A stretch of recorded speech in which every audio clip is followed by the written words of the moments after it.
Welcome to your PICO-8 Editor Orientation. I will be your guide today. A blank code editor looks quite bare, but there's actually a lot going on that you need to know about to avoid confusion later. Let's get started. We always start in the command line, and to open the editors, just press Escape. The code editor is the first editor you see, and if we haven't loaded any carts, then it is empty. The other editors are up here in the top right. They are for editing your game sprites, map, sound, and music, but we're staying right here in the code editor for now. The first thing you'll notice is that your mouse now appears, while we also see the same flashing red rectangle from the command line. Both of these are often called cursors, but let's make it clear which one is which. If I say cursor, or more specifically text cursor, then I am talking about this flashing red rectangle. That is the position where the code editor or the command line is ready to receive input from your keyboard. So the cursor shows where you can write in your code editor. This white arrow, controlled by the mouse, is called the mouse pointer, or just pointer. When we hover it over buttons that we can click on, the arrow turns into a hand with the pointer finger extended. I will also often use the arrow to point to things. Nice and easy to remember. So from now on, I will call this the cursor and this the pointer. Notice that when we type anything at the cursor, the pointer disappears, and moving the mouse brings it back. Click with the pointer to move your cursor. You can also move your cursor with the arrow keys. If the cursor doesn't move, then it is already at the end of your file. So let's just type some random letters and press Enter a few times to add some text. Now you can move the cursor around and add more text wherever the cursor is. When your pointer is over text, you can double-click to select it. The cursor disappears, but now this selected text is highlighted in yellow. If we type something with text selected, it will replace that text. So far, it's your average text editor, so it should be very familiar. Now let's look at what makes it a code editor. Down here in the bottom left, it says line. A line is one row of text. I'll write the numbers on each line so we can see them.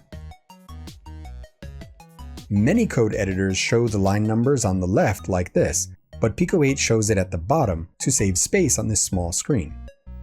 The first number down here after line tells the current line that the cursor is on. The second number tells the total number of lines. Another important reason to know what number each line is when reading error messages. In fact, let's look at an error message right now. I'll press Ctrl-R to run this code, and it immediately stops running to bring us back to the command line. This is how PICO-8 error messages will appear. There are different types of errors. This one is called a syntax error. Syntax just means the rules of the coding language. It could be a problem with an incorrect symbol, or the wrong word used, or it's just in the wrong order. Things like that. You'll learn the syntax rules little by little as we learn to code. And many rules you will learn by breaking them, getting an error message, and then learning how to fix it. But the important part about most error messages is where it says what line number it detected a problem. So this tells us that the error occurred somewhere on line 1. If we press Escape to go back to the code editor, a pretty nice feature in PICO-8 is that the cursor is automatically moved to that line for you. Remember, the cursor was on this line before. Unlike many text editors, if we write something all the way to the right of the screen, then it will just keep going and never push us to a new line, so your text can go on forever. Now this makes it really hard to read. Because of this, we try to keep our code inside of a single screen's width. So, normally I would have pressed Enter while writing this, as I got closer to the right edge of the screen. This is how I would have normally written long lines of code, breaking it into multiple lines instead. And now I've pushed my example line numbers down, so let me fix that. Luckily, the number of lines in a game file don't really matter, so feel free to press enter as much as you want to keep your code nice and readable on the screen. Now you're probably asking, why are the numbers and some words different colors? This is another difference between a regular text editor and a code editor. The PICO-8 code editor automatically changes the colors of special text to help set them apart and make reading code easier. Blue is for numbers or text inside of quotation marks. Pink is for keywords like if, then, else, do, and, for, and a few others. These keywords are used to do specific things in code, so it's good for them to stand out as a bright color. Green is for something called functions that we will learn a lot about later. A few of the simple functions that we can use to write or draw shapes on the screen appear green, like print, line, circ for circle, and rect for rectangle, and there are many others to learn. White is for symbols. You can assume what many of them do, like plus and minus, but there is actually a lot to learn about how to use them in code that is different from normal writing and math. So prepare yourself for these symbols to be more than what you already know. Finally, we have dark gray colored text, which are comments. Any text that appears dark gray like this will be completely ignored when we run our games. Comments are really useful, and we'll get into the details later, but all you need to know now is that 2 dashes turns any text after it into a comment. I can even put symbols, keywords, and numbers in a comment, and they will no longer be their special colors anymore because they won't be treated like code anymore, just normal text that will be ignored when PICO-8 runs your game. Alright, moving on with the tour. If you'll follow me up here, just above the first line, you'll see a pink 0 at the top left of the code editor. It looks like we can click it, but nothing happens. If we click the plus symbol next to it, we see a 1 pop up and all of our code disappeared. These are tabs, not to be confused with our indents with the tab key, but these are more like folder tabs or bookmarks in our code. We can write more code here, and notice that even the line numbers have reset back to line 1 of 1. But we haven't lost the code that we wrote before. It's still in tab 0. So clicking on these tabs will jump to different parts of our code. We can use tabs to organize our code in any way that we want. You can add up to 16 tabs, from 0 to 9, and then it changes to letters. Instead of double digits 10 to 15, we get A through F. But wait, I said there are 16 tabs, but the last tab would be number 15? This is something that you will have to get used to a lot when coding, and it can be hard to wrap your mind around at first. I mean, it's actually very simple, but it's also really easy to forget, and it can cause many mistakes. So yes, I did say it correctly, 16 tabs total, and the last one, F, would be number 15, right? 9, 10, 11, 12, 13, 14, 15. If you're confused, this should make sense when we go back and remember the first tab is number 0. Most of the time when writing code, we will be counting like this, starting at 0 instead of 1. So 0 is the first tab, 1 is the second, 2 is the third, and so on. 9 is actually the 10th tab, and A would be number 10, but it's actually the 11th tab that we have. All the way up to F, number 15, which is the 16th tab. Make sense? And at the same time, still a little confusing? Yeah, I know. Like I said, even longtime programmers will sometimes forget to adjust their thinking to start at 0 instead of 1. And to make it extra confusing, sometimes we even start at 1 instead of 0. So just be prepared for that. Now we can label these tabs using comments. I'll label this as last tab. In the code, this is still just a comment. But because we have written it on the first line of this tab, the code editor treats it in a special way. If you hover your mouse over this tab, then you'll see a pink bar appear with the comment displayed. And even when we change tabs and hover over a tab that is not open, the label will also display. So that's another great feature unique to the PICO-8 code editor that will help us stay nicely organized. Alright, it's easy to add more tabs and label them, but there's no button or key to press to delete tabs. Instead, tabs are automatically removed if there's nothing written in them. So I can erase everything in this tab, change tabs, and now there's no more tab F anymore. The bar that appeared at the bottom said removed empty tab, but this only works for the final tab in the list.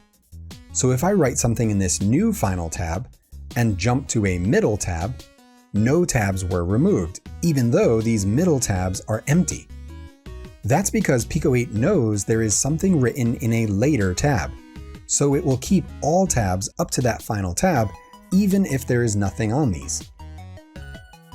So if you want to remove tabs, delete everything from the final tabs that you want to remove.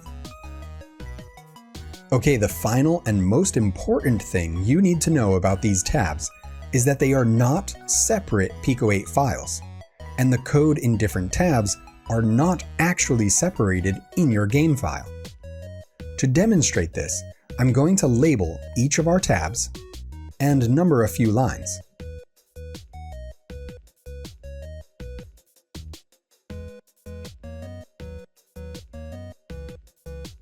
Okay, now I have each tab labeled, which is really just a comment in code, and we have some lines numbered as they appear at the bottom of the screen.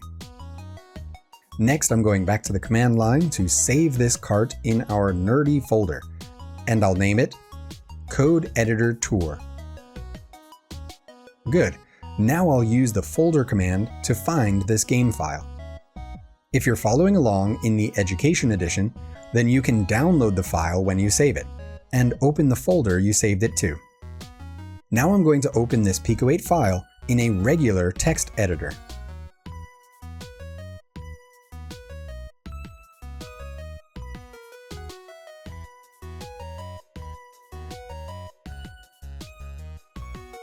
The first few lines set up the file as a PICO-8 cartridge and says what version of PICO-8 it uses, and this is the start of our code, which is in a coding language called Lua. Okay, now this is familiar. We have our first label in tab 0, and then the line numbers. And then this symbol here is our tab divider.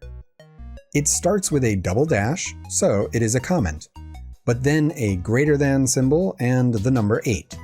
That's all a new tab is. The tabs are not even numbered here in the actual game file. All tabs are just this same symbol, dividing the code that will be displayed as tabs in the PICO-8 editor. Why is this important to know? Well, I see many beginners confused by how code is handled when the code is organized into different tabs. As you can see here, each tab is just a comment, so it will be ignored when your game is run. And all the code from all the tabs are right here in a single file. And they are in order, starting from tab 0, tab 1, tab 2, and so on. A common mistake is thinking that code in one tab cannot refer to or access the code in another tab. So now you know, writing code in different tabs is the exact same as writing code in a single tab. The only difference is how it appears in the code editor, which is just meant to help us organize the code and doesn't affect how the code is run in this single game file. So instead of thinking of them as physical folder tabs, you should really think of them more like multiple bookmarks in one big book that help you jump to different chapters in your code. Where those bookmarks are, what type of code you put after each bookmark, and how much code in between these bookmarks is totally up to you. Now here's something to be careful about when reading or editing PICO-8 files outside of the PICO-8 code editor. This text editor also shows line numbers at the bottom. But if I find the tab 0 label, which PICO-8 would call line 1, this editor counts it as line number 4. And tab 1's label, which would be line 1 in tab 1, and this line 2 in tab 1, this editor counts it as line 25. So even though PICO-8 is reading and writing this exact file as we see it here, it counts the number of lines in the code differently than other code editors will. So if you talk about a line in your code, be sure to also say which tab of the code that line belongs to. If someone is trying to help you, maybe they are looking at your code outside of PICO-8, and if you just say line 4, then they will look up here. But if you mean line 4 tab 1, you're actually way down here. And now you're both confused because you're talking about different lines in the code. So avoid the confusion by talking about the line number and the tab number together. Anyway, the real point of showing you this is so you don't have any confusion about code in different tabs. Any code written in later tabs is simply written after the code from earlier tabs, and they are all still together in this single game file, just like this. Alright, everybody follow me on to the final stop of our tour, the bottom right corner of the code editor. These are our PICO-8 limitations. A PICO-8 game is limited in size on purpose. First, because when we export our game onto a cartridge image, it can only hold so much data. But more importantly, the limitations are similar to the retro consoles of the early gaming era, and they force us to keep our games small and simple, which is a major part of what makes PICO-8 games, and the process of making PICO-8 games, so much fun. If we hover our mouse over the numbers, it will tell us what these numbers represent. It says token count. Tokens are a made-up currency that turns our game development into more of a game itself. You can think of tokens like how much gold we can spend in this fantasy role-playing game of PICO-8 development. Just like going into a shop in a game and buying a new weapon with gold, as a PICO-8 developer, if you want to add a new weapon into the game you're making, then the code you write to do that actually costs tokens, and we have a maximum of 8,192 tokens that we can spend to make a single game. The first number shows how many tokens we have used already, and you'll see many developers in the community having fun talking about how to save as many tokens as possible to make their tiny PICO-8 games bigger, better, and more beautiful. But those are high-level players in the PICO-8 game dev RPG, so you don't have to try to keep up with them until you start spending 8,000 tokens in a single game. We are far from having to worry about that now. If we use the pointer to select text, this display changes to show how many tokens are used by the selected text. Selecting more text increases the count of tokens. One token is one word, or number, or symbol. However, we get some discounts at this shop. For example, if I select a word inside of quotation marks, it says the normal cost of one token. And if I select all the words, it counts each word as one token. But if I include the quotation marks in the selection, now PICO-8 gives us the real token count, which is just one token for all the words. So if this is like a shop in a game, then we kinda got a discount. This is true for comments too. Select a word in a comment, 1 token. Select the whole comment, 0 tokens. So comments are actually free. Spaces and new lines are free too. So you don't really need to worry about using a lot of spaces, new lines, tabs, or comments. You can use these freely to keep your code very easy to read.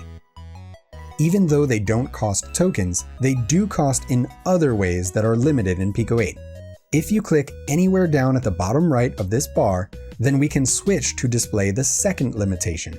Hovering the mouse pointer here shows char count, which means character count.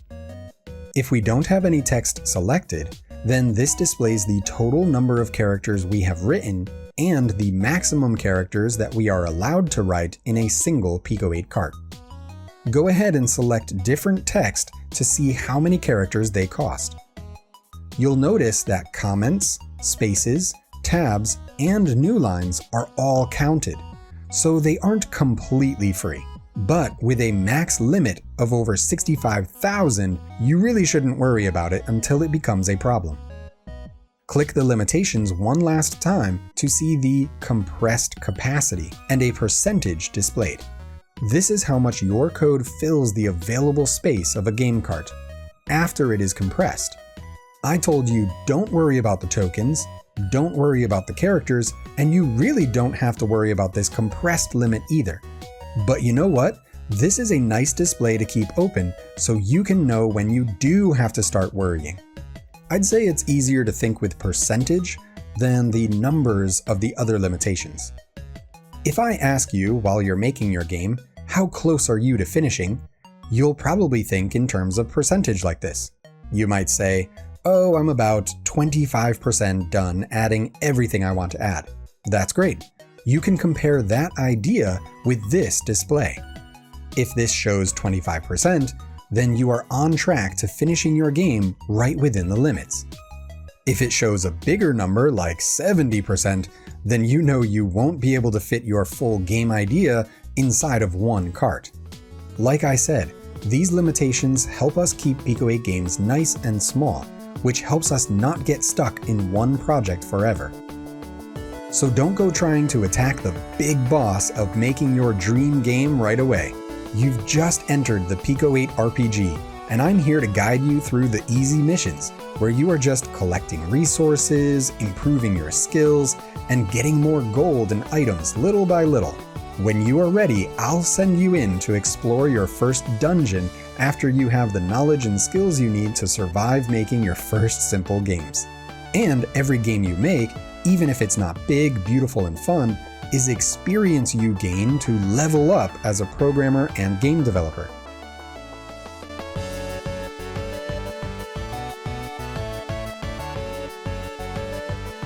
I am only here able to give my time to train you and thousands of others thanks to these generous supporters on Ko-fi.